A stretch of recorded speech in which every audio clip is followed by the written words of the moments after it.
एक चीज होती है स्नोरिंग, जिसे कराटे बोलते हैं। आपको हैरानी होगी कि जो आदमी कराटे लेता है और उसको नहीं पता, और उसको एक डेंटिस्ट जो है आइडेंटिफाई कर सकता है। अब कैसे आइडेंटिफाई कर सकता है? तो मैं आपको एक ये बड़ा अच्छा वो दिखाता हूँ।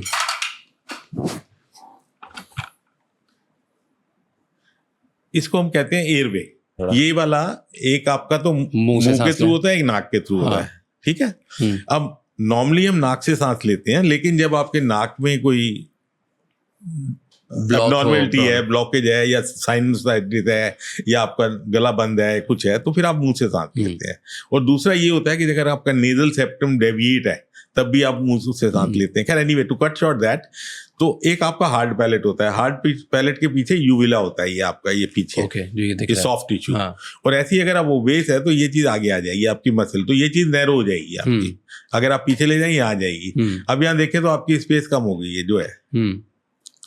Now when there are two type of obstructions, one is कि जब आपकी टंग का साइज बड़ा हो गया बिकॉज ऑफ एनी रीजन और मेडिसिन और एनीथिंग। दूसरा आपके नेजल ब्लॉकेज हुआ, तो जिससे कि आपको इंटरमिटेंट सांस रुकता है आपका। अच्छा, जब सांस रुकता है तो वाइब्रेशन की वजह से आप स्नोर करते हैं, ठीक है। अब स्नोरिंग के या इसके कराटे लेने की क्या क्या आफ्टर इफेक्ट हैं और क्या क्या उसकी प्रॉब्लम्स हैं। उसके अलावा सबसे बड़ी बात है, अगर आप पढ़ें न्यूज़पेपर्स में, अखबारों में, लिटरेचर में, हमने पाया है कि कराटे लेने की वजह से लोगों के डाइवोर्स भी हो जाते हैं। सही में होते? हाँ, it's a known thing. Plus उसको छोड़िए, मैरिटल रिलेशनशिप आपके खराब हो जाते हैं। जब आप साथ सोते हैं, आपका पार्टनर लाइक नहीं करता तो वो फिर दूसरे कमरे में सोता है, आप इधर सोते हैं, तो फैमिली लाइफ आपकी खराब होती है। जब आपको प्रॉपर सांस नहीं ले पाते, जो कि हवा आपके फेफड़ों में जाती है, उससे क्या होता है, आपका ऑक्सीजन लेवल कम हो जाता है ब्लड में।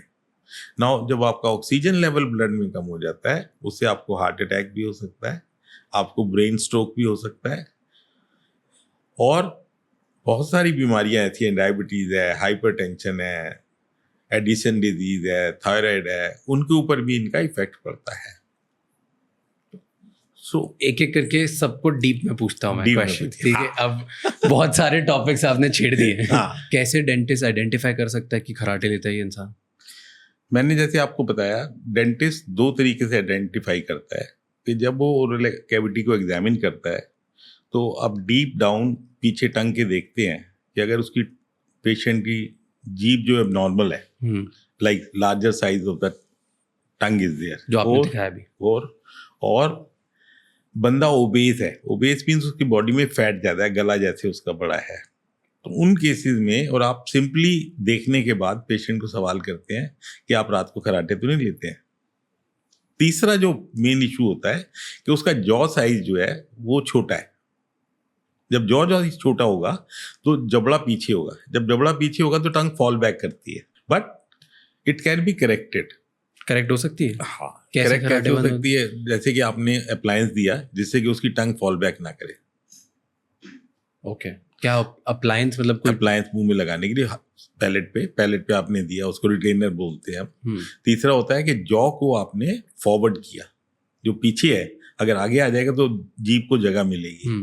तो फॉरवर्ड अप्लायंसेज हैं ऑर्थोडोंटिकली जो बनाते हैं, जिससे कि जॉ को आगे लाया जाता है, जिससे कि स्पेस जो है पीछे की जो नली, हवा जाने वाली नली है, उसकी जो गहराई है वो ठीक रहे और उससे हवा प्रॉपर्ली पास हो सके। ओके। तो ये बहुत ही खतरनाक भी हो सकती है, तो इसलिए इन चीज़ों को अगर पता लग जाए तो अच्छा है। और dentist is one professional who can diagnose because of the structure, bony structure, और दूसरा जब एग्जामिन करते हैं तो आपको पता लग जाता है। अगर ऐसे और भी बहुत इंसाइटफुल शॉर्ट्स और क्लिप्स देखनी है तो इस चैनल को सब्सक्राइब कर लो।